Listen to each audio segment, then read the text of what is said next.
ಭಾಗವತದ ಸಪ್ತಮ ಸ್ಕಂದದ 10ನೇ ಅಧ್ಯಾಯದಲ್ಲಿ ಇವತ್ತು 50ನೇ ಶ್ಲೋಕ. ಸವಾ ಅಯಂ ಬ್ರಹ್ಮ ಮಹದ್ವಿಮೃಗ್ಯಂ ಕೈವಲ್ಯ ನಿರ್ವಾಣ ಸುಖಾನುಭೂತಿ ಪ್ರಿಯಸ್ಸೃದ್ವಕ್ ಖಲು ಮಾತಲೇಯ ಆತ್ಮಾರ್ಹಣೀಯೋ ವಿಧಿಕೃತ್ ಗುರುಶ್ಚ.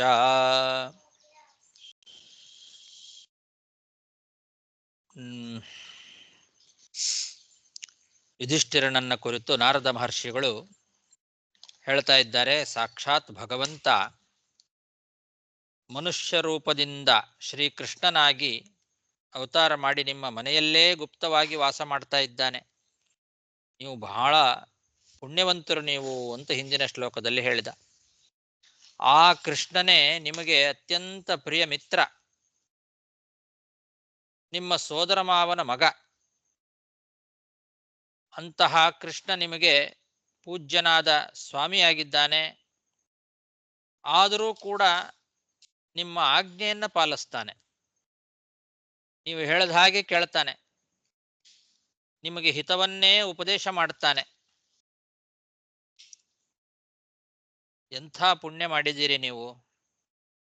ಮಹಾತ್ಮರಾದಂತಹ ಬ್ರಹ್ಮಾದಿಗಳು ಏನು ಅಪೇಕ್ಷೆ ಪಡ್ತಾರೋ ಅಂತಹ ಆ ಗುಣಪೂರ್ಣ ವಸ್ತು ಆ ಭಗವಂತ ಸ್ವತಂತ್ರವಾಗಿ ಸ್ವರೂಪ ಸುಖವನ್ನು ಅನುಭವಿಸ್ತಕ್ಕಂಥವನವನು. ಅಂತಹ ಸ್ವಾಮಿಯಾದ ಇಡೀ ಜಗತ್ತಿಗೆ ಒಡೆಯನಾದಂತಹ ಭಗವಂತ ನಿಮ್ಮ ಮನೆಯಲ್ಲಿ ನಿಮ್ಮ ಆಜ್ಞೆಯನ್ನು ಪಾಲಿಸ್ತಾನೆ, ನಿಮಗೆ ಹಿತವನ್ನು ಉಪದೇಶ ಮಾಡ್ತಾನೆ, ನಿಮಗೆ ಅತ್ಯಂತ ಪ್ರಿಯ ಮಿತ್ರನಾಗಿದ್ದಾನೆ ಅಂತ ಈ ರೀತಿ ನಾರದರು ಯುಧಿಷ್ಠಿರನಿಗೆ ಹೇಳ್ತಾ ಇದ್ದಾರೆ. ಇಲ್ಲಿ ಕೈವಲ್ಯ ನಿರ್ವಾಣ ಸುಖಾನುಭೂತಿ ಅಂತ ಇದೆ. ಕೈವಲ್ಯ ನಿರ್ವಾಣ ಸುಖಾನುಭೂತಿ ಅಂತನ್ನೋದಕ್ಕೆ ನಿರ್ವಾಣ ಸುಖ ಅಂತಂದ್ರೆ ಅಶರೀರ ಸುಖಂ ಅಂತ ಆಚಾರ್ಯರು ತಾತ್ಪರ್ಯ ಬರಿತಾ ಇದ್ದಾರೆ. ನಿರ್ವಾಣ ಸುಖಂ ಅಶರೀರ ಸುಖಂ ಏತದ್ ಬಾಣಂ ಅವಷ್ಟಭ್ಯ ಇತಿ ಶ್ರುತೇಹೇ. ಏತದ್ ಬಾಣಂ ಅವಷ್ಟಭ್ಯ ಅಂತ ಒಂದು ವೇದ ಇದೆ. ಈ ಶರೀರವನ್ನು ಆಶ್ರಯಿಸಿ ಅಂತ ಹೇಳ್ತಕ್ಕಂತಹ ಒಂದು ಶ್ರುತಿ. ಅಲ್ಲಿ ಶರೀರ ಅನ್ನೋ ಅರ್ಥದಲ್ಲಿ ಬಾಣ ಶಬ್ದವನ್ನು ಪ್ರಯೋಗ ಮಾಡಿದ್ದಾರೆ. ಹಾಗಾಗಿ ನಿರ್ಬಾಣ ನಿರ್ವಾಣ ಉಭಯೋರಭೇದ. ಜಡ ಶರೀರದಿಂದ ಬಾರದ ಒಂದು ಸುಖ ಅಂದ್ರೆ ಕೇವಲ ಸ್ವರೂಪ ಶರೀರದಲ್ಲೇ ವ್ಯಕ್ತವಾಗ್ತಕ್ಕಂತಹ ಸುಖ, ಅದನ್ನು ನಿರ್ವಾಣ ಸುಖ ಅಂತ ಕರೆದಿದ್ದಾರೆ. ಮುಕ್ತ ಜೀವರಿಗೂ ಕೂಡ ಅಂತಹ ಒಂದು ನಿರ್ವಾಣ ಸುಖ ಕೈವಲ್ಯ, ಅದು ಜಡ ಶರೀರದಿಂದ ಬರಲಾರದಂತಹ ಸ್ವರೂಪದಲ್ಲೇ ಇರುವಂತಹ ಸುಖ ಮುಕ್ತ ಜೀವರಿಗೂ ಇದೆ. ಕೈವಲ್ಯದಿಂದ ಅಂದ್ರೆ ಸ್ವಾತಂತ್ರ್ಯದಿಂದ ಅವರಿಗೆ ಆ ಸುಖ ವ್ಯಕ್ತ ಆಗೋದಿಲ್ಲ. ಆದ್ರಿಂದ ಪರಮಾತ್ಮನ ಸುಖಕ್ಕೂ ಮುಕ್ತರಲ್ಲಿರ್ತಕ್ಕಂತಹ ಸುಖಕ್ಕೂ ವ್ಯತ್ಯಾಸ ಅಂದ್ರೆ, ಮುಕ್ತರಲ್ಲಿಯೂ ಕೂಡ ನಿರ್ವಾಣ ಸುಖವೇ, ಅಂದ್ರೆ ಜಡ ಶರೀರದಿಂದ ಬರ್ತಕ್ಕಂತಹ ಸುಖ ಅಲ್ಲ, ಸ್ವರೂಪ ಸುಖವೇ. ಭಗವಂತನ ಸುಖವೂ ಕೂಡ ಜಡ ಶರೀರದಿಂದ ಬರುವ ಸುಖ ಅಲ್ಲ, ಸ್ವರೂಪ ಸುಖವೇ. ಆದರೆ ಅವರಿಗೆ ಸ್ವತಂತ್ರವಾಗಿ ಬರೋದಿಲ್ಲ, ಇವನಿಗೆ ಭಗವಂತನಿಗೆ ಮಾತ್ರ ಸ್ವತಂತ್ರವಾಗಿ ವ್ಯಕ್ತವಾಗ್ತದೆ. ಆದ್ರಿಂದ ಅದನ್ನ ಕೈವಲ್ಯ ನಿರ್ವಾಣ ಸುಖಾನುಭೂತಿ ಅಂತ ಕರೆದಿದ್ದಾರೆ.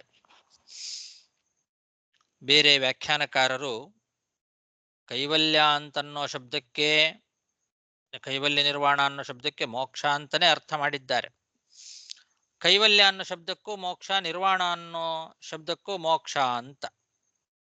ಏನಿದು, ಇದಕ್ಕೆ ಅರ್ಥ ಏನು ಅನ್ನೋದನ್ನು ಸ್ಪಷ್ಟವಾಗಿ ಬೇರೆ ಯಾರು ವ್ಯಾಖ್ಯಾನಕಾರ ಹೇಳಿಲ್ಲ. ನಿರುಪಾಧಿಹಿ ಪರಮಾನಂದ ಅನ್ನೋದಕ್ಕೆ ನಿರುಪಾಧಿಕವಾದ ಪರಮಾನಂದವೇ ಕೈವಲ್ಯ ನಿರ್ವಾಣ ಸುಖ ಅಂತ ಅವರು ವ್ಯಾಖ್ಯಾನ ಮಾಡಿದ್ದಾರೆ. ನಿರ್ವಾಣ ಸುಖ ಅಂದ್ರೆ ಮೋಕ್ಷ ಸುಖ ಅಂತ ಅರ್ಥ, ಅದು ಪ್ರಸಿದ್ಧವೇ. ಇದು ಮುಕ್ತಿಯಾದಂತಹ ಪ್ರತಿಯೊಬ್ಬ ಜೀವರಿಗೂ ಸಿಗ್ತದೆ. ನಿತ್ಯ ಮುಕ್ತನಾದ ಪರಮಾತ್ಮನಿಗೆ ಜೀವರಲ್ಲಿ ಇಲ್ಲದೇ ಇರುವಂತಹ, ಜೀವರಿಗಿಂತ ಅತ್ಯಂತ ವಿಲಕ್ಷಣವಾದಂತಹ ಸುಖ ಅದಕ್ಕೂ ಇದಕ್ಕೂ ಏನು ವ್ಯತ್ಯಾಸ ಅನ್ನೋದಕ್ಕೆ ಯಾರು ಕೂಡ ಅವರು ಏನು ವ್ಯಾಖ್ಯಾನ ಮಾಡಿಲ್ಲ. ಅಂತಹ ಸುಖಾನುಭವ ಜೀವರಲ್ಲಿಯೂ ಕೂಡ ಇಲ್ಲದೇ ಇರುವಂತಹ ಸುಖಾನುಭವ, ಅದು ಭಗವಂತನ ಸುಖಾನುಭೂತಿ ಅನ್ನೋದನ್ನ ಮಧ್ವಾಚಾರ್ಯರು ನಿರ್ವಾಣ ಸುಖಂ ಅಶರೀರ ಸುಖಂ ಅಂತ ಅದಕ್ಕೆ ವ್ಯಾಖ್ಯಾನ ಮಾಡಿ ಏತದ್ ಬಾಣಮವಷ್ಟಭ್ಯ ಇತಿ ಶ್ರುತೇಹೇ ಅಂತ ವೇದವನ್ನ ಉದಾಹರಣೆ ಮಾಡಿದ್ದಾರೆ. ಆ ಶ್ರುತಿಯಲ್ಲಿ ಬಾಣ ಅನ್ನೋ ಶಬ್ದಕ್ಕೆ ಶರೀರ ಅಂತರ್ಥ, ಬಾಣ ವಾಣ ಎರಡು ಒಂದೇ ಆಗ್ತದೆ. ರಲಯೋರಭೇದ ಅನ್ನೋದು ವೈಯಾಕರಣರ ಒಂದು ಪದ್ಧತಿ. ಅದನ್ನ ಇಟ್ಟುಕೊಂಡು ನಿರ್ವಾಣ ಸುಖ ಅಂತಂದ್ರೆ ಶರೀರ ಸುಖ, ಅಶರೀರವಾದ ಸುಖ ನಿರ್ವಾಣ ಸುಖ ಅಂದ್ರೆ ಜಡ ಶರೀರದಿಂದ ಸಿಗದೇ ಇರುವಂತಹ ಸುಖ ಅಂದ್ರೆ ಸ್ವರೂಪ ಸುಖ ಅಂತ ಈ ರೀತಿ ಅರ್ಥವನ್ನ ಮಾಡಿದ್ದಾರೆ. ಅಂತಹ ಸ್ವರೂಪ ಸುಖವುಳ್ಳವನವನು ಭಗವಂತ, ಸ್ವತಂತ್ರವಾಗಿ ಸ್ವರೂಪ ಸುಖಾನುಭವವುಳ್ಳವನು ಆ ಭಗವಂತ. ಅಂತಹ ಭಗವಂತ ನಿಮ್ಮ ಮನೆಯಲ್ಲೇ ಇದ್ದು ನಿಮ್ಮ ಪರಮ ಮಿತ್ರನಾಗಿದ್ದಾನೆ, ನಿಮ್ಮ ಸೋದರ ಮಾವನ ಮಗನಾಗಿದ್ದಾನೆ. ಅವನು ನಿಮ್ಮ ಆಜ್ಞೆಯನ್ನು ಪಾಲಿಸ್ತಾನೆ ಅಂತಂದ್ರೆ ನೀವು ಮಹಾಪುಣ್ಯವಂತರು ನೀವು ಅಂತ ಹೀಗೆ ಧರ್ಮರಾಜನಿಗೆ ನಾರದ ಮಹರ್ಷಿಗಳು ಹೇಳ್ತಾ ಧರ್ಮರಾಜನನ್ನೂ ಹೊಗಳ್ತಾ ಇದ್ದಾರೆ. ಸವಾ ಅಯಂ ಬ್ರಹ್ಮ ಮಹದ್ವಿಮೃಗ್ಯಂ ಕೈವಲ್ಯ ನಿರ್ವಾಣ ಸುಖಾನುಭೂತಿ ಪ್ರಿಯಸ್ಸುಹೃದ್ವಃ ಮಾತಲೇಯ ಆತ್ಮಾರ್ಹಣೀಯೋ ವಿಧಿಕೃದ್ಗುರುಶ್ಚ ನಯಸ್ಯ ಸಾಕ್ಷಾತ್ ಭವ ಪದ್ಮಜಾದಿಭಿರೂಪಂ ಧಿಯಾ ವಸ್ತುತಯಾನುವರ್ಣಿತಂ ಮೌನೇನ ಭಕ್ತ್ಯೋಪಶಮೇನ ಪೂಜಿತಃ ಪ್ರಸೀದತಾಮೇಷ ಸ ಸಾತ್ವತಾಂ ಪತಿಃ. ಆ ಭಗವಂತ ಎಂಥವನು ಅಂದ್ರೆ ಅವನ ಸ್ವರೂಪವನ್ನ ಬ್ರಹ್ಮ ರುದ್ರ ಮೊದಲಾದಂಥವರು ಕೂಡ ಪ್ರತ್ಯಕ್ಷವಾಗಿ ಕಂಡ್ರೂ ಪೂರ್ತಿಯಾಗಿ ವರ್ಣಿಸ್ಲಿಕ್ಕೆ ಸಾಧ್ಯ ಇಲ್ಲ. ಅಂಥವನೇ ಆ ಶ್ರೀಕೃಷ್ಣ ಪರಮಾತ್ಮ. ಯಸ್ಯ ಸಾಕ್ಷಾತ್ ಭವ ಪದ್ಮಜಾದಿಭೀ ರೂಪಂ ಧಿಯಾ ವಸ್ತುತಯ ನ ಅನುವರ್ಣಿತಂ ಅಂತ ಸ್ವರೂಪವನ್ನ, ಭಗವಂತನ ಸ್ವರೂಪವನ್ನ ಪ್ರತ್ಯಕ್ಷ ನೋಡಿದರೂ ಕೂಡ ಶಿವ ಬ್ರಹ್ಮ ಮುಂತಾದವರು ಕೂಡ ಪೂರ್ತಿಯಾಗಿ ವರ್ಣನೆ ಮಾಡ್ಲಿಕ್ಕೆ ಸಾಧ್ಯ ಇಲ್ಲ. ಅಂತಹ ಶ್ರೀಕೃಷ್ಣ ಅವನು ನಾವು ಭಕ್ತಿಯಿಂದ ಮನನ ಮಾಡಿ ಧ್ಯಾನ ಮಾಡಿ ಅವನನ್ನ ಆರಾಧನೆ ಮಾಡಬೇಕು. ಆ ರೀತಿ ಮಾಡಿದಾಗ ನಮ್ಮಲ್ಲಿ ಅವನು ಪ್ರಸನ್ನನಾಗ್ತಾನೆ. ಅಂತಹ ಭಗವಂತ ನಮ್ಮೆಲ್ಲರಿಗೂ ಕೂಡ ಪ್ರಸೀದತಾಂ ಪ್ರಸನ್ನನಾಗ್ಲಿ ನಮ್ಮ ಮೇಲೆ ಅಂತ ಹೇಳಿ ಈ ಅಧ್ಯಾಯವನ್ನ ಮುಗಿಸ್ತಾ ಇದ್ದಾರೆ. ನಯಸ್ಯ ಸಾಕ್ಷಾತ್ ಭವ ಪದ್ಮಜಾದಿಭಿರೂಪಂ ಧಿಯಾ ವಸ್ತುತಯಾನುವರ್ಣಿತಂ ಮೌನೇನ ಭಕ್ತ್ಯೋಪಶಮೇನ ಪೂಜಿತಃ ಪ್ರಸೀದತಾಮೇಷ ಸ ಸಾತ್ವತಾಂ ಪತಿಃ. ಇತಿ ಶ್ರೀಮದ್ಭಾಗವತೆ ಮಹಾಪುರಾಣೆ ಪಾರಮಹಂಸ್ಯಾಂ ಅಷ್ಟಾದಶಸಹಸ್ರ್ಯಾಂ ಸಂಹಿತಾಯಾಂ ವೈಯಾಸಿಕ್ಯಾಂ ಸಪ್ತಮಸ್ಕಂಧೆ ದಶಮೋಧ್ಯಾಯಃ. ಶ್ರೀಕೃಷ್ಣಾರ್ಪಣಮಸ್ತು. ಸರ್, ನನ್ನ ಬುಕ್ ಇನ್ನು ಶ್ಲೋಕ ಇದೆ ಸರ್. 52 53 ಬರ್ತೀಯ? ಹೌದಾ? ಅದು ಮುಂದಿನ ಅಧ್ಯಾಯಕ್ಕೆ ಸೇರ್ಕೊಂಡಿದೆ ನಮ್ದರಲ್ಲಿ. ಓಕೆ. ದಶಮ ಸ್ಕಂದವೇ ಇನ್ನು ದಶಮ ಅಧ್ಯಾಯ ಇಲ್ಲಿಗೆ ಮುಗೀತು. ದಶಮ ಸ್ಕಂದಲ್ಲಿ ಬಂದು ಈ ಸಾಂಸ್ಕ್ರಿಟ್ ಬುಕ್ಲಿ ಬಂದು 71 ಅದು ಅದನ್ನೇ ದಶಮೋಧ್ಯಾಯ ಅಂತ ಮಾಡಿದಾರಲ್ಲ. ನೋಡೋಣ. ಇಲ್ಲಿ ಇದನ್ನ 11ನೇ ಅಧ್ಯಾಯ ಅಂತ ಮಾಡಿದ್ದಾರೆ. ಸಂಸ್ಕೃತ ಪುಸ್ತಕದಲ್ಲಿ 10ನೇ ಅಧ್ಯಾಯನೇ ಇನ್ನು ಮುಂದುವರಿಯುತ್ತೆ. ತುಂಬಾ ಇದೆ. ಸರಿ, ಈಗ 11ನೇ ಅಧ್ಯಾಯ ಅಂತಾನೆ ಇಟ್ಟುಕೊಂಡು ನೋಡೋಣ ಸದ್ಯಕ್ಕೆ. ಶ್ರೀ ಗುರುಭ್ಯೋ ನಮಃ. ಹರಿ ಓಂ. ನಾರದ ಉವಾಚ. ಸ ಏಷ ಭಗವಾನ್ ರಾಜನ್ ವ್ಯತನೋದ್ವಿತತಂ ಯಶಃ ಪುರಾ ರುದ್ರಸ್ಯ ದೇವಸ್ಯ ಮಯೇನಾನಂತಮಾಯಿನಾ. ನಾರದ ಮಹರ್ಷಿಗಳು ತಮ್ಮ ಪ್ರವಚನವನ್ನು ಮುಂದುವರಿಸ್ತಾ ಹೇಳ್ತಾ ಇದ್ದಾರೆ, ಹಿಂದೆ ಒಂದು ಸಲ ರುದ್ರದೇವರಿಗೆ ಸಂಶಯ ಬಂದಿತ್ತು. ಏನು ಸಂಶಯ ಅಂದ್ರೆ, ಎಲ್ಲವೂ ಭಗವಂತನ ಆ ಹರಿಯ ಅಧೀನ ಹೌದೋ ಅಲ್ಲವೋ ಅಂತ ಸಂಶಯ. ಅವನು ಸ್ವತಂತ್ರ, ಉಳಿದದ್ದೆಲ್ಲವೂ ಅವನ ಅಧೀನ ಅಂತ ಹೇಳ್ತಾರೆ. ಅದು ಹೌದೋ ಅಲ್ಲವೋ ಅಂತ ಎಲ್ಲ ಭಗವಂತನ ಅಧೀನ ಹೌದೋ ಅಲ್ಲವೋ ಅನ್ನೋ ಸಂಶಯ ರುದ್ರದೇವರಿಗೆ ಬಂದಿತ್ತು. ಮಯ ಅಂತ ಒಬ್ಬ ಅಸುರ ಇದ್ದಾನೆ. ಆ ಮಯಾಸುರ ಬಹಳ ದೊಡ್ಡ ಮಾಯಾವಿ. ಅವನು ಆದರೂ ಕೂಡ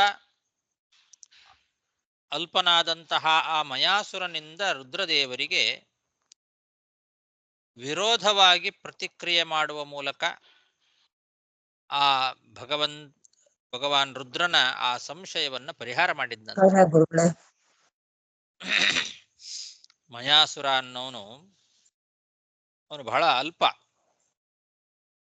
ರುದ್ರದೇವರ ಮುಂದೆ ಬಹಳ ಅಲ್ಪ ಅವನು. ಆದರೂ ಕೂಡ ರುದ್ರದೇವರಿಗೆ ಬಂದಂತಹ ಈ ಸಂಶಯವನ್ನ ಅವನು ಪರಿಹಾರ ಮಾಡಿದ ಅಂತ ಹೇಳ್ತಾರೆ. ಮಾಡಿ ಮುಂದೆ ಆ ಭಗವಂತನ ಕೀರ್ತಿಯನ್ನ ಎಲ್ಲ ಕಡೆಯಲ್ಲಿ ಹರಡಿದ. ಭಗವಂತನೇ ಅವನ ಕೀರ್ತಿಯನ್ನ ಎಲ್ಲ ಕಡೆಯಲ್ಲಿ ಹಬ್ಬಿಸಿದ.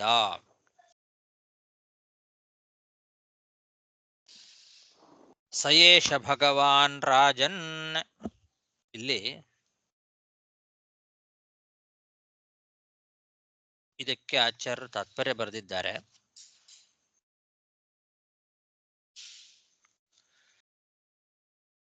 ಈ ಕಥೆ ನಾರದ ಮಹರ್ಷಿಗಳು ಧರ್ಮರಾಜನಿಗೆ ಹೇಳುವಂತಹ ಕಥೆ. ಇದು ನಡೆದದ್ದು ತ್ರಿಪುರ ದಹನ ಕಾಲದಲ್ಲಿ. ತ್ರಿಪುರ ಅಸುರರ ಸಂಹಾರ ಮಾಡತಕ್ಕಂತಹ ಕಾಲ ರುದ್ರದೇವರಿಗೆ. ಆ ಸಮಯದಲ್ಲಿ ಇಂತಹ ಒಂದು ಸಂಶಯ ಬಂದಿತ್ತು. ಭಗವಂತ ಪ್ರಹ್ಲಾದನಿಗೆ ಬಂದಿದ್ದಂತಹ ಆಪತ್ತನ್ನ ಕಳೆದು ಮಹಾಭಾಗವತ ಅಂತನ್ನೋ ಕೀರ್ತಿಯನ್ನ ಅವನಿಗೆ ತಂದುಕೊಟ್ಟ. ಅದೇ ರೀತಿ ರುದ್ರದೇವರಿಗೆ ಅಸುರಾವೇಶದಿಂದ ಈ ಒಂದು ಸಂಶಯ ಬಂದಿತ್ತು. ಅಂತಹ ಸಂಶಯವನ್ನ ಪರಿಹಾರ ಮಾಡಿ ಆ ರುದ್ರದೇವರಿಗೆ ಒಳ್ಳೆ ಉತ್ತಮ ವೈಷ್ಣವಾಗ್ರೇಸರ ಎಂಬಂತಹ ಒಂದು ಕೀರ್ತಿಯನ್ನು ಅವನಿಗೆ ತಂದುಕೊಟ್ಟಿದ್ದಾನೆ ಭಗವಂತ. ಇದು ಈ ಭಾಗವತದ ಶ್ಲೋಕವನ್ನು ನೋಡಿದರೆ ಅಷ್ಟು ಸ್ಪಷ್ಟವಾಗಿ ನಮಗೆ ಗೊತ್ತಾಗೋದಿಲ್ಲ. ಅದನ್ನ ಅಧ್ಯಾಹಾರ ಮಾಡ್ಕೊಳ್ಬೇಕಾಗ್ತದೆ. ಇಲ್ಲದೆ ಇದ್ರೆ ವಾಕ್ಯವೂ ಪೂರ್ಣ ಆಗೋದಿಲ್ಲ. ಭಾಗವತದ ಈ ವಾಕ್ಯವೂ ಕೂಡ ಪೂರ್ಣ ಆಗೋದಿಲ್ಲ. ಭಗವಂತ ರುದ್ರದೇವರ ಯಶಸ್ಸನ್ನ, ಕೀರ್ತಿಯನ್ನ ಎಲ್ಲ ಕಡೆಯಲ್ಲಿ ಹಬ್ಬಿಸಿದ. ಮಾಯಾವಿಯಾದಂತಹ ಮಯಾಸುರನಿಂದ ಅನ್ನೋದನ್ನ ಈ ವಾಕ್ಯದ ಜೊತೆಗೆ, ಭಾಗವತದ ಈ ವಾಕ್ಯದ ಜೊತೆಗೆ ಆ ಎರಡು ವಾಕ್ಯಗಳನ್ನ ಸೇರಿಸ್ಕೊಂಡ್ರೆ ಸರಿ ಆಗ್ತದೆ. ಇಲ್ಲದೆ ಇದ್ರೆ ವಾಕ್ಯಗಳು ಅಪೂರ್ಣ ಆಗ್ತದೆ. ಎರಡು ವಾಕ್ಯಗಳು ಸೇರಿಸ್ಕೊಳ್ಬೇಕು. ಅದು ಹೇಗೆ ಸೇರಿಸ್ಕೊಳ್ಬೇಕು ಅನ್ನೋದನ್ನ ಅವರು ಹೇಳಿಲ್ಲ.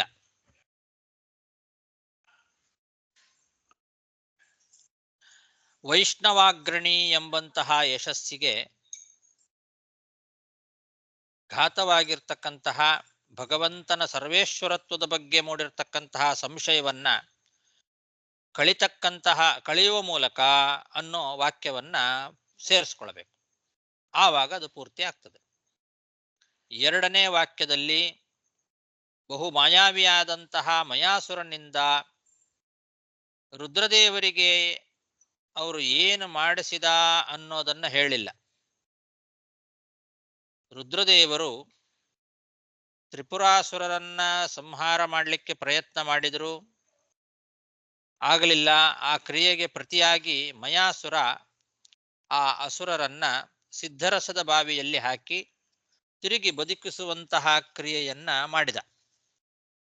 ಅವರು ಎಷ್ಟು ಸಲ ಸಂಹಾರ ಮಾಡಿದರೂ ಕೂಡ ಮತ್ತು ಆ ಒಂದು ಸರೋವರದಲ್ಲಿ ಹೋಗಿ ಮತ್ತೆ ಬದುಕಿ ಬರ್ತಾ ಇದ್ರು ಅವರು. ಆ ಕೆಲಸವನ್ನ ಮಯಾಸುರ ಮಾಡ್ತಾ ಇದ್ದ. ರುದ್ರದೇವರಿಗೆ ಪ್ರತಿಕ್ರಿಯೆಯನ್ನ ಮಯನಿಂದ ಹೀಗೆ ಭಗವಂತ ಮಾಡಿಸಿ, ಆ ಮೂಲಕ ರುದ್ರದೇವರಿಗೆ ತಾನು ಸರ್ವೋತ್ತಮನಲ್ಲ, ಹರಿಯೇ ಸರ್ವೋತ್ತಮ, ಎಲ್ಲವೂ ಅವನ ಅಧೀನ ಎಂಬಂತಹ ಜ್ಞಾನೋದಯ ಆಗುವಂತೆ ಮಾಡಿ, ಆ ಬಗ್ಗೆ ಸಂಶಯವನ್ನ ಪರಿಹಾರ ಮಾಡಿ ಅನುಗ್ರಹ ಮಾಡಿದ ಅಂತ ಈ ರೀತಿ ಹೇಳಿದ್ರೆ ಆವಾಗ ಮಾತ್ರ ವಾಕ್ಯ ಪೂರ್ತಿ ಆಗ್ತದೆ. ಅದನ್ನ ಇಲ್ಲಿ ಹೇಳಿಲ್ಲ, ಆದ್ರಿಂದ ಅಧ್ಯಾಹಾರ ಮಾಡ್ಕೊಳ್ಬೇಕು. ತದಧೀನಂ ವಾ ಸರ್ವಂ ನವಾ ಇತಿ ಸಂಶಯಂ ರುದ್ರಸ್ಯ ಅಹನತೆ ಅಂತ ಆಚಾರ್ಯರು ತಾತ್ಪರ್ಯ ಬರೆದಿದ್ದಾರೆ. ಅಲ್ಪಕೇನೈವ ಮಯೇನ ರುದ್ರಸ್ಯ ಪ್ರತೀಕಾರಂ ಕೃತ್ವಾ ಅಂತ ಇದಿಷ್ಟು ಸೇರಿಸ್ಕೊಳ್ಬೇಕು. ಅಲ್ಪನಾಗಿರ್ತಕ್ಕಂತಹ ಮಯನಿಂದ ರುದ್ರದೇವರಿಗೆ ಪ್ರತೀಕಾರ ಮಾಡಿಸುವ ಮೂಲಕವಾಗಿ ಭಗವಂತ ಹರಿ ಎಲ್ಲದಕ್ಕೂ ಒಡೆಯ, ಅವನ ಅಧೀನವೇ ಎಲ್ಲವೂ ಆಗಿದೆ ಅನ್ನೋದು ಹೌದೋ ಅಲ್ವೋ ಎಂಬಂತಹ ಸಂಶಯವನ್ನ ರುದ್ರದೇವರಿಗೆ ಪರಿಹಾರ ಮಾಡಿಸಿದ ಅಂತ ಇದಿಷ್ಟು ಸೇರಿಸ್ಕೊಂಡ್ರೆ ನಮಗೆ ಆ ಶ್ಲೋಕ ಪರಿಪೂರ್ತಿ ಆಗ್ತದೆ, ಸರಿಯಾಗಿ ಅರ್ಥವಾಗ್ತದೆ. ಅದನ್ನ ಮಧ್ವಾಚಾರ್ಯರು ಮಾಡಿ ತೋರಿಸಿದ್ದಾರೆ.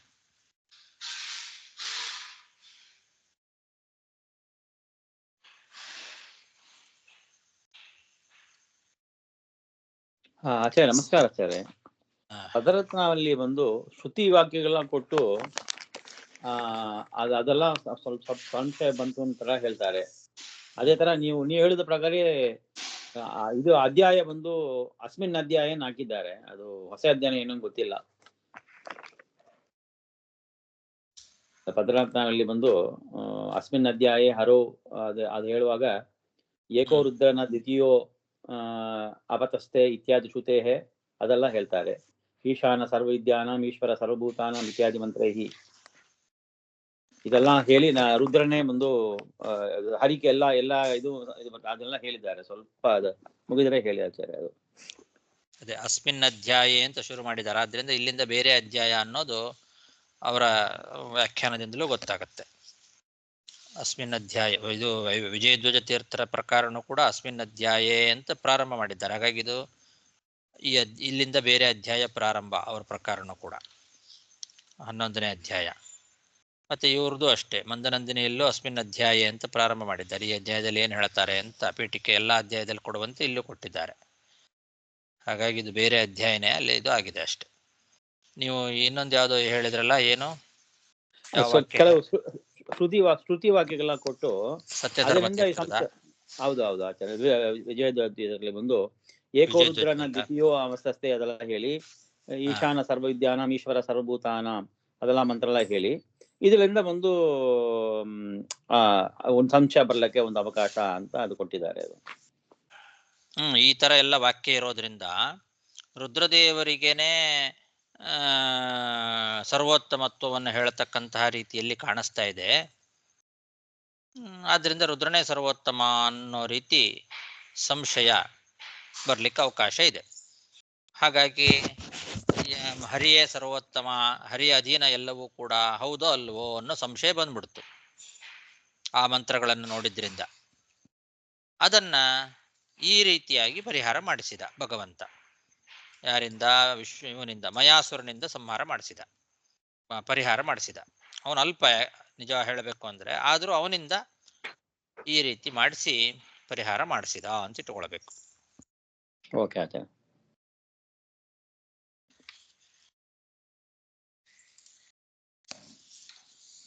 ಸಯೇಷ ಭಗವಾನ್ ರಾಜನ್ ವ್ಯತನೋದ್ವಿತತಂ ಯಶಃ ಪುರಾ ರುದ್ರಸ್ಯ ದೇವಸ್ಯ ಮಯೇನ ಅನಂತಮಾಯಿನಾ. ರಾಜೋವಾಚ ಕಸ್ಮಿನ್ ಕರ್ಮಣಿ ದೇವಸ್ಯ ಯಶೋಭೂಜ್ಜಗದೀಶಿತುಃ ಯಥಾಚೋಪಚಿತಾ ಕೀರ್ತಿಃ ಕೃಷ್ಣೇನಾನೇನ ಕಥ್ಯತಾಂ. ಧರ್ಮರಾಜ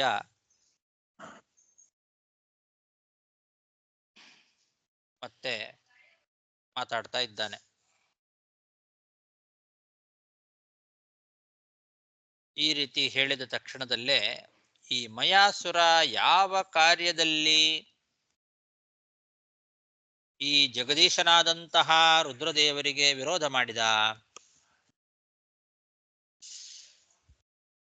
ಆ ರುದ್ರದೇವರಿಗೆ ಯಶಸ್ಸು ಹೇಗೆ ಬಂತು, ಶ್ರೀಕೃಷ್ಣ ಅವನ ಕೀರ್ತಿಯನ್ನ ಹೆಚ್ಚಿಸಿದ ಅಂತ ಹೇಳಿದ್ರಿ, ಅದು ಹೇಗೆ, ಇದನ್ನೆಲ್ಲ ಸ್ವಲ್ಪ ವಿಸ್ತಾರವಾಗಿ ಹೇಳಿ ಅಂತ ಧರ್ಮರಾಜ ಪ್ರಶ್ನೆ ಮಾಡ್ತಾ ಇದ್ದಾನೆ.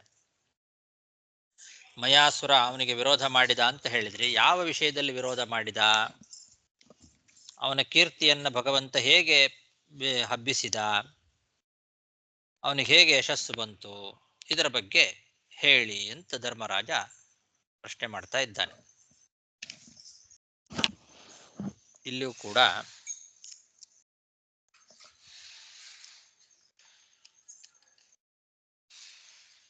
ಬೇರೆ ವ್ಯಾಖ್ಯಾನಕಾರರು ಕಸ್ಮಿನ್ ಕರ್ಮಣಿ ದೇವಸ್ಯ ಮಯೋ ಅಹನ್ ಜಗದೀಶಿತು ಅಂತ ಆ ರೀತಿ ಪಾಠ ಇಟ್ಟುಕೊಂಡಿದ್ದಾರೆ. ಯಾವ ಕಾರ್ಯದಲ್ಲಿ ಮಯಾಸುರ ರುದ್ರದೇವರ ಕೀರ್ತಿಯನ್ನ ಕೆಡಿಸಿದ ಅಂತ ವ್ಯಾಖ್ಯಾನ ಮಾಡಿದ್ದಾರೆ.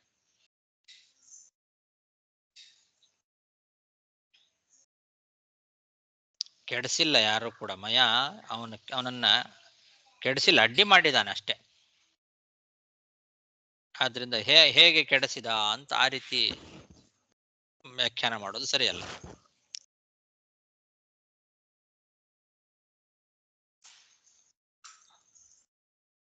ಅದಕ್ಕೆ ಇಲ್ಲಿ ಕಸ್ಮಿನ್ ಕರ್ಮಣಿ ಮಯೋ ವಿಪರೀತಂ ಚಕಾರ ಅಂತ ಆಚಾರ್ಯರು ತಾತ್ಪರ್ಯ ಬರೆದಿದ್ದಾರೆ. ಕಸ್ಮಿನ್ ಕರ್ಮಣಿ ದೇವಸ್ಯ ಅಂತಾದ ಮೇಲೆ ಮಯೋ ವಿಪರೀತಂ ಚಕಾರ ಅಂತ ಅಧ್ಯಾಹಾರ ಮಾಡ್ಕೊಳ್ಬೇಕು. ಯಾವ ಕಾರ್ಯದಲ್ಲಿ ರುದ್ರದೇವರಿಗೆ ಮಯಾಸುರ ವಿರೋಧವಾಗಿ ಪ್ರತಿಕ್ರಿಯೆ ಮಾಡಿದ ಅಂತ ಆ ರೀತಿ ಅಭಿಪ್ರಾಯ ಹೊರತು ಬೇರೆಯವರು ಹೇಳಿದ ಹಾಗೆ ಯಾವ ಕಾರ್ಯದಲ್ಲಿ ಮಯಾಸುರ ರುದ್ರದೇವರ ಕೀರ್ತಿಯನ್ನ ಕೆಡಿಸಿದ ಅಂತ ಹಂಗಲ್ಲ. ಯಾವ ಕಾರ್ಯದಲ್ಲಿ ರುದ್ರದೇವರಿಗೆ ಪ್ರತಿಯಾಗಿ ವಿರೋಧ ಮಾಡಿದ, ಅಡ್ಡಿ ಮಾಡಿದ್ದಷ್ಟೇ ಅವನು. ಆಮೇಲೆ ಕೀರ್ತಿಯನ್ನ ತಂದುಕೊಟ್ಟವನು ಭಗವಂತ. ರುದ್ರದೇವರಿಗೆ ಕೀರ್ತಿಯನ್ನ ಹೇಗೆ ತಂದುಕೊಟ್ಟ ಅಂತ ಅದನ್ನು ಸೇರಿಸ್ಕೊಂಡು ವ್ಯಾಖ್ಯಾನ ಮಾಡ್ಕೊಳ್ಬೇಕು. ಅವಾಗ ಈ ಜಗದೀಶಿತು ಅಂದ್ರೆ ಜಗದೀಶನಾದಂತಹ ರುದ್ರದೇವರಿಗೆ ಈ ಮಯಾಸುರ ಯಾವ ಕಾರ್ಯದಲ್ಲಿ ವಿರೋಧ ಮಾಡಿದ, ಆಮೇಲೆ ಅವನಿಗೆ ಯಶಸ್ಸನ್ನ ಹೇಗೆ ಕೊಟ್ಟ ಕೃಷ್ಣ ಅಂತ ಇದು ಧರ್ಮರಾಜನ ಪ್ರಶ್ನೆ. ಕಸ್ಮಿನ್ ಕರ್ಮಣಿ ದೇವಸ್ಯ ಯಶೋಭೂತ್ ಜಗದೀಶಿತು ಯಥಾಚೋಪಚಿತಾ ಕೀರ್ತಿ ಕೃಷ್ಣೇನಾನೇನ ಕಥ್ಯತಾಂ. ನಾರದ ಉವಾಚ ನಿರ್ಜಿತಾ ಅಸುರಾ ದೇವೈಃ ಯುಧ್ಯನೇನೋಪಬೃಂಹಿತೈಃ ಮಾಯಿನಾಂ ಪರಮಾಚಾರ್ಯಂ ಮಯಂ ಶರಣಮಭ್ಯಯುಃ. ಅದಕ್ಕೆ ನಾರದರು ಧರ್ಮರಾಜನ ಪ್ರಶ್ನೆಗೆ ಉತ್ತರವಾಗಿ ಹೇಳಲಿಕ್ಕೆ ಪ್ರಾರಂಭ ಮಾಡಿದ್ದಾರೆ. ಶ್ರೀ ಕೃಷ್ಣ ಪರಮಾತ್ಮನ ಬಲದಿಂದ ದೇವತೆಗಳು ಅಸುರರನ್ನ ಯುದ್ಧದಲ್ಲಿ ಸೋಲಿಸಿದಾಗ ಆ ಅಸುರರೆಲ್ಲ ಏನು ಮಾಡಿದ್ರು, ಮಾಯಾವಿಗಳಿಗೆಲ್ಲ ಪರಮಗುರು ಅಂತ ಅನಿಸ್ಕೊಂಡಿರ್ತಕ್ಕಂತಹ ಮಯಾಸುರನನ್ನ ಹೋಗಿ ಮೊರೆ ಹೊಕ್ಕರು. ಆ ಅಸುರರು ಯುದ್ಧದಲ್ಲಿ ದೇವತೆಗಳಿಂದ ಸೋತಾಗ, ದೇವತೆಗಳೆಲ್ಲ ಭಗವಂತನ ಬಲದಿಂದ ಗೆದ್ದಿದ್ದಾರೆ. ಆವಾಗ ಇವರಿಗೆ ಏನು ಮಾಡಬೇಕು ಅಂತ ಗೊತ್ತಾಗದೆ ಅವರೆಲ್ಲ ಆ ಮಯಾಸುರನ ಹತ್ರ ಹೋಗಿ ಶರಣಾಗತರಾಗಿದ್ದಾರೆ. ಮಯಾಸುರನನ್ನ ಅವರು ಗುರು ಅಂತ, ಅವನು ಮಾಯಾವಿಗಳಿಗೆಲ್ಲ ಪರಮಗುರು, ಅವನು ಮಾಯಿನಾಂ ಪರಮಾಚಾರ್ಯಂ ಅಂತ, ಮಾಯಿಗಳಿಗೆಲ್ಲ ಪರಮಾಚಾರ್ಯ ಪರಮಗುರು ಅಂತಹ ಆ ಮಯ ಎಂಬ ಅಸುರನನ್ನ ಅವರು ಮೊರೆಹೊಕ್ಕಿದ್ದಾರೆ.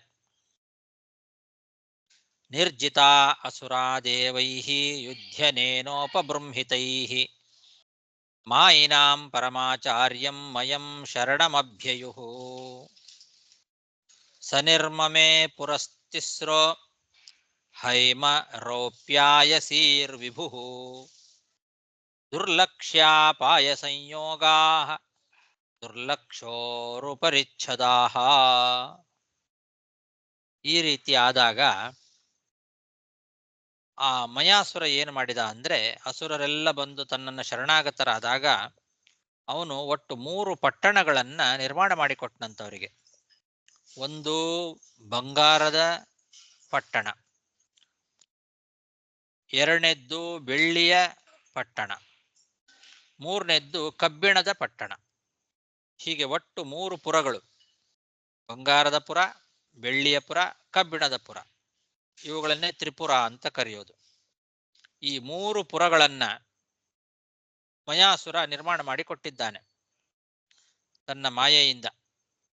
ಅವು ಒಂದು ಕಡೆಯಿಂದ ಮತ್ತೊಂದು ಕಡೆಗೆ ಹೋಗಲಿಕ್ಕೆ ಮತ್ತು ಹಿಂತಿರುಗಿ ಬರಲಿಕ್ಕೆ ಯಾರಿಗೂ ಗೊತ್ತೇ ಆಗ್ತಿರ್ಲಿಲ್ಲ. ಅಂತಹ ಪಟ್ಟಣಗಳು. ಆ ಪಟ್ಟಣದ ಒಳಗೆ ಹೇಗೆ ಹೋಗೋದು, ಒಂದು ಕಡೆಯಿಂದ ಹೋದ್ರೆ ಇನ್ನೊಂದು ಕಡೆಯಿಂದ ಹೇಗೆ ಬರೋದು, ಹೇಗೆ ಒಳಗೆ ಹೋಗೋದು, ಹೇಗೆ ಹೊರಗೆ ಬರೋದು ಏನು ಗೊತ್ತಾಗ್ತಿರ್ಲಿಲ್ಲ. ಮತ್ತೆ ಅವುಗಳಲ್ಲಿ ಯುದ್ಧ ಸಾಮಗ್ರಿಗಳು, ಅನೇಕ ಸಾಮಗ್ರಿಗಳು ಇತ್ತಂತದ್ರಲ್ಲಿ. ಎಷ್ಟಿತ್ತು ಅಂತ ಊಹೆ ಮಾಡಲಿಕ್ಕೂ ಸಾಧ್ಯ ಇಲ್ಲ.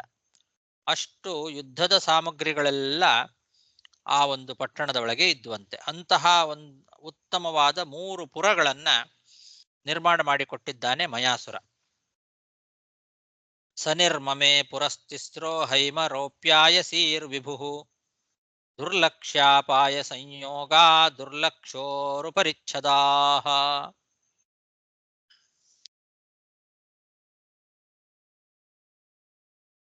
ತಾಭಿಸ್ತೆ ಸುರಸೇನಾನ್ಯೋ ಲೋಕಾಂ ಸ್ತ್ರೀನ್ ಸೇಶ್ವರಾನ್ ನೃಪ ಸ್ಮರಂತೋ ನಾಶಯಾಂಚಕ್ರುಃ ಪೂರ್ವವೈರಮಲಕ್ಷಿತಾಃ.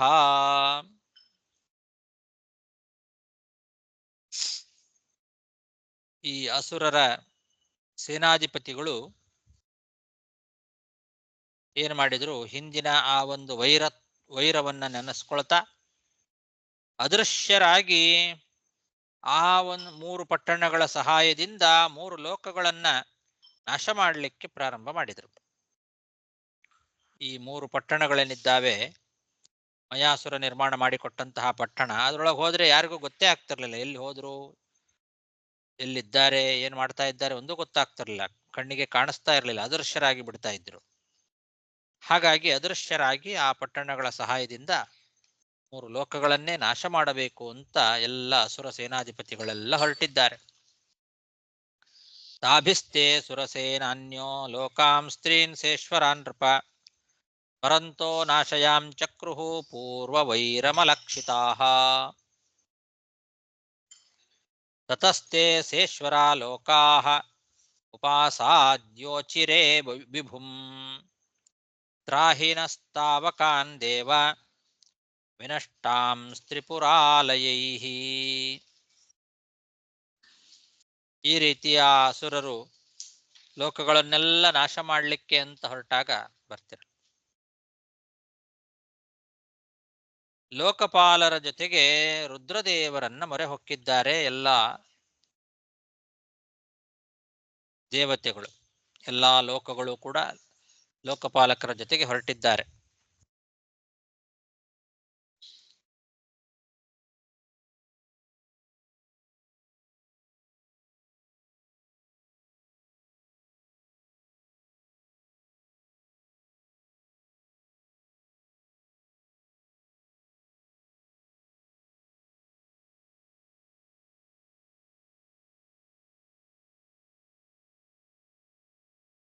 ಆಚಾರ ವಾಯ್ಸ್ ಇಲ್ಲ ಆಚಾರ.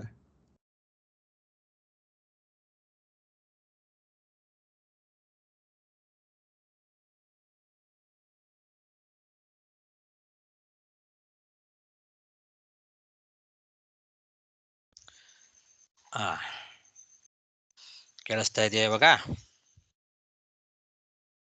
ಕೇಳ್ತಾ ಆಚಾರ.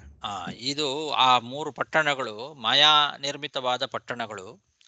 ಆ ಪಟ್ಟಣಗಳ ಸಹಾಯದಿಂದ ಇವರು ಅದೃಶ್ಯರಾಗಿ ಬಿಡ್ತಾ ಇದ್ರು. ಹಾಗಾಗಿ ಏನ್ ಮಾಡಬೇಕು ಅಂತ ದೇವತೆಗಳಿಗೆ ಗೊತ್ತಾಗದೇ ಇದ್ದಾಗ ಆ ಎಲ್ಲ ಲೋಕಪಾಲಕರು ಎಲ್ಲರೂ ಕೂಡ ಜನರು ಹೋಗಿ ರುದ್ರದೇವರನ್ನ ಮೊರೆ ಹೊಕ್ಕಿದ್ದಾರೆ. ರುದ್ರದೇವರ ಹತ್ರ ಹೋಗಿ, ದೇವಾ, ನಾವೆಲ್ಲ ನಿನ್ನವರು, ನಮ್ಮನ್ನ ರಕ್ಷಣೆ ಮಾಡು. ಆ ತ್ರಿಪುರವಾಸಿಗಳಾದಂತಹ ಅಸುರರು, ಅವರನ್ನು ತ್ರಿಪುರಾಸುರರು ಅಂತ ಕರೀತಾರೆ. ಆ ತ್ರಿಪುರಗಳಲ್ಲಿ ವಾಸ ಮಾಡ್ತಾ ಇರತಕ್ಕಂತಹ ಅಸುರರು ಅವರು ನಮ್ಮನ್ನೆಲ್ಲ ನಾಶ ಮಾಡ್ತಾ ಇದ್ದಾರೆ, ಎಲ್ಲ ಲೋಕಗಳನ್ನು ನಾಶ ಮಾಡ್ತಾ ಇದ್ದಾರೆ, ಅವರಿಂದ ನಮ್ಮನ್ನು ರಕ್ಷಣೆ ಮಾಡು ಅಂತ ಎಲ್ಲ ಲೋಕ ಮತ್ತು ಲೋಕಪಾಲಕರು ಎಲ್ಲರೂ ಕೂಡ ರುದ್ರದೇವರನ್ನ ಪ್ರಾರ್ಥನೆ ಮಾಡ್ಕೊಳ್ತಾ ಇದ್ದಾರೆ. ತತಸ್ತೆ ಸೇಶ್ವರ ಲೋಕ ಉಪಾಸಾದ್ಯೋಚಿರೇ ವಿಭುಂ ತ್ರಾಹಿನಸ್ತಾವಕಾನ್ ದೇವ ವಿನಷ್ಟಾಂ ತ್ರಿಪುರಾಲಯೈಃ.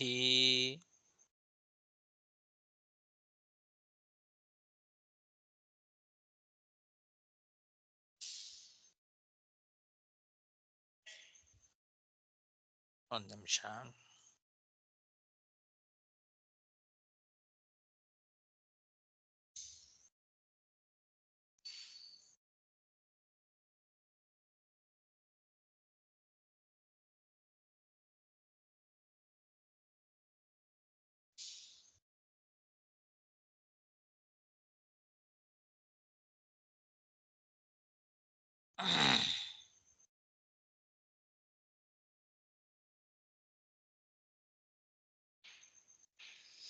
ಅಥಾನುಗೃಹ್ಯ ಭಗವಾನ್ ಮಾಭೈಷ್ಟೇತಿ ಸುರಾನ್ ವಿಭುಃ ಶರಂ ಧನುಷಿ ಸಂಧಾಯ ಕುರ್ಯಾಮಸ್ತ್ರಂ ವ್ಯಮುಂಚತ. ಈ ರೀತಿ ಎಲ್ಲ ಲೋಕಪಾಲಕರು ಜನಗಳು ಬಂದು ರುದ್ರದೇವರನ್ನ ಶರಣಾಗತರಾಗಿದ್ದಕ್ಕೆ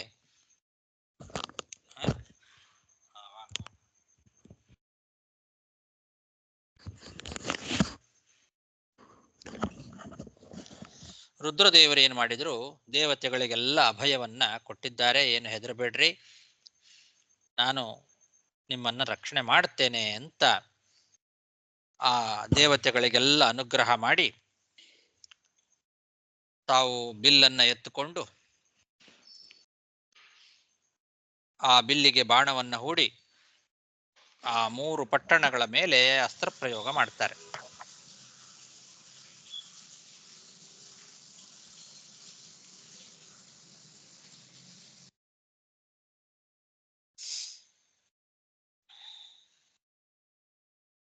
ಅಥಾನುಗೃಹ್ಯ ಭಗವಾನ್ ಮಾಭೈಷ್ಟೇತಿ ಸುರಾನ್ ವಿಭುಃ ಶರಂ ಧನುಷಿ ಸಂಧಾಯ ಕುರ್ಯಾಮಸ್ತ್ರಂ ವ್ಯಮುಂಚತ.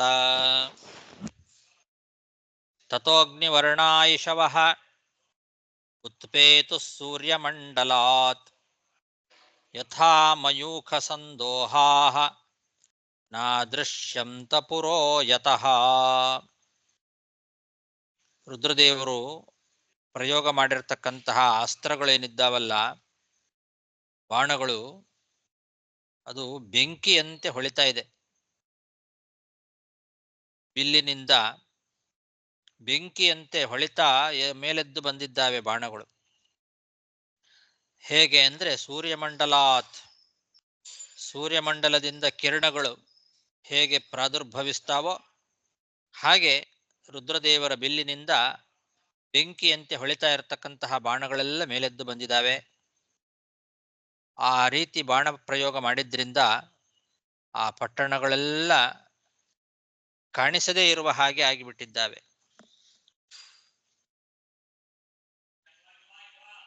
ನಾದೃಶ್ಯಂತ ಪುರೋಯತಃ, ಆ ಪಟ್ಟಣಗಳು ಕಾಣಿಸ್ತಾನೆ ಇಲ್ಲ. ಆ ರೀತಿ ಬಾಣ ಪ್ರಯೋಗ ಮಾಡಿದ್ದಾರೆ. ಸೂರ್ಯನ ಕಿರಣಗಳು ಹೊರಗೆ ಬಂದಂತೆ ಮಂಡಲದಿಂದ ಬಿಲ್ಲಿನಿಂದ ಬೆಂಕಿಯಂತೆ ಬರ್ತಾ ಇದ್ದಾವೆ ಬಾಣಗಳು. ತಥೋ ಅಗ್ನಿವರ್ಣಾಯಿಷವಃ ಉತ್ಪೇತು ಸೂರ್ಯಮಂಡಲಾತ್ ಯಥಾ ಮಯೂಖ ಸಂದೋಹಾಃ ನಾದೃಶ್ಯಂತ ಪುರೋ ಯತಃ ತೈಸೃಷ್ಟಾ ವ್ಯಸವಃ ಸರ್ವೇ ನಿಪೇತುಸ್ತ್ರಿಪುರೌಕಸಃ ತಾನಾನೀಯ ಮಹಾಯೋಗಿ ಮಯಕ್ಕೂಪರಸೇ ಕ್ಷಿಪತೆ. ಆ ಬಾಣಗಳ ಸ್ಪರ್ಶ ಮಾತ್ರದಿಂದಲೇನೆ ತ್ರಿಪುರದಲ್ಲಿ ವಾಸ ಮಾಡ್ತಾ ಇರ್ತಕ್ಕಂತಹ ಅಸುರರೆಲ್ಲ ಸತ್ತು ಬಿದ್ರಂತೆ. ಅದು ಚುಚ್ಕೊಳ್ಳೋದು ಬೇಕಾಗಿಲ್ಲ, ಆ ಬಾಣ ಸ್ಪರ್ಶ ಆದ್ರೆ ಸಾಕು, ಅದರಿಂದಲೇ ಎಲ್ಲ ಸತ್ತು ಬೀಳ್ತಾ ಇದ್ದಾರೆ. ಅಂತಹ ಅದ್ಭುತವಾದ ಬಾಣಗಳು, ಬೆಂಕಿಯ ಉಂಡೆಗಳು ಬಂದು ಏಳ್ತಾ ಇದ್ದಾವೆ ಬಿಲ್ಲಿನಿಂದ. ಆದರೆ ಮಯಾಸುರ ಏನಿದ್ದಾನಲ್ಲ, ಅವನು ಭಾರಿ ದೊಡ್ಡ ಮಾಯಾವಿ. ಸತ್ತು ಬಿದ್ದಂತಹ ಈ ತ್ರಿಪುರಾಸುರರನ್ನೆಲ್ಲ ಕರ್ಕೊಂಡು ಬಂದು ಭಾರೀ ದೊಡ್ಡ ಚಮತ್ಕಾರದಿಂದ ಸಿದ್ಧರಸದ ಬಾವಿಯಲ್ಲಿ ಅವರನ್ನ ಹಾಕ್ತಾ ಇದ್ದ ಮಾಯಾಸುರ. ಯಾರ್ಯಾರು ಅಸುರರೆಲ್ಲ ಸಾಯ್ತಿದ್ರೋ ಆ ಎಲ್ಲ ಅಸುರರನ್ನು ಕೂಡ ಕರ್ಕೊಂಡು ಬಂದು ಆ ಸಿದ್ಧರಸ ಬಾವಿ ಏನಿದೆ ಆ ಬಾವಿಯ ಒಳಗೆ ಅವರನ್ನು ಹಾಕಿಬಿಡೋದು. ಆ ಸಿದ್ಧರಸದ ಬಾವಿಯಲ್ಲಿ ಹಾಕಿದ್ರಿಂದ ಮತ್ತೆ ಬದುಕಿ ಬರ್ತಾ ಇದ್ರು ಅವರು. ಅದು ಅಂಥ ಒಂದು ಬಾವಿ, ಸಿದ್ಧರಸ ಅಂತ ಅದಕ್ಕೆ ಕರೀತಾರೆ. ಸಿದ್ಧರಸದ ಬಾವಿಯನ್ನ ಮಾಡಿದ್ದ ಅವನು. ಆ ಸಿದ್ಧರಸದ ಬಾವಿಯಲ್ಲಿ ಹಾಕಿದ ತಕ್ಷಣದಲ್ಲಿ ಅವರೆಲ್ಲ ಮತ್ತೆ ಬದುಕಿ ಬರ್ತಾ ಇದ್ರು. ತೈ ಸೃಷ್ಟಾವ್ಯಸವ ಸರ್ವೇ ನಿಪೇತು ತ್ರಿಪುರೌಕಸಃ ತಾನಾನೀಯ ಮಹಾಯೋಗಿ ಮಯಕ್ಕೂಪರಸೇ ಕ್ಷಿಪತಿ ಸಿದ್ಧಾಮೃತರಸ ಸ್ಪೃಷ್ಟಾ ವಜ್ರಸಾರಾ ಮಹೋಜಸಃ ಉತ್ತಸ್ಥುರ್ಮೇಘದಲನಾತ್ ವೈದ್ಯುತಾ ಇವ ವಹ್ನಯಃ. ಹೇಗೆ ಎದ್ದು ಬರ್ತಾ ಇದ್ರು ಅಂದ್ರೆ ಸತ್ತವರೆಲ್ಲ ಮಹಾಪರಾಕ್ರಮಿಗಳಾಗಿ ಎದ್ದು ಬರ್ತಾ ಇದ್ರು. ಮೊದಲನಿಗಿಂತ ಜಾಸ್ತಿ ಪರಾಕ್ರಮ ಜಾಸ್ತಿ ಆಗ್ಬಿಡ್ತಿತ್ತು ಅವರಿಗೆ. ವಜ್ರದಂತೆ ದೃಢಕಾಯರು,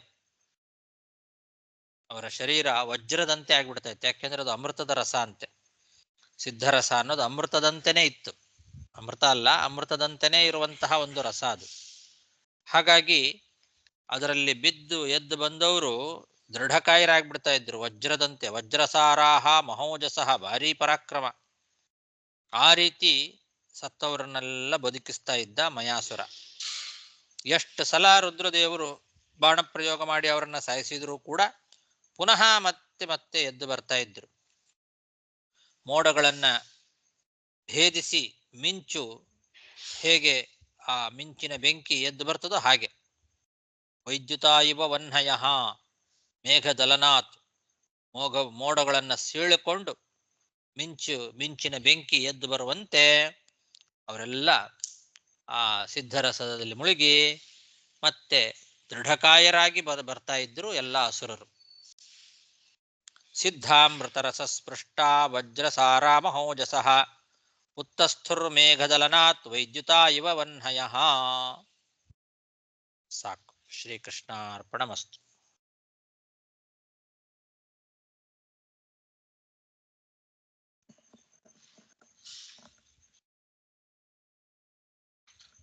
ನಮಸ್ಕಾರ ಆಚಾರ್ಯ. ಹರೇ ನಮಃ ಆಚಾರ್ಯ.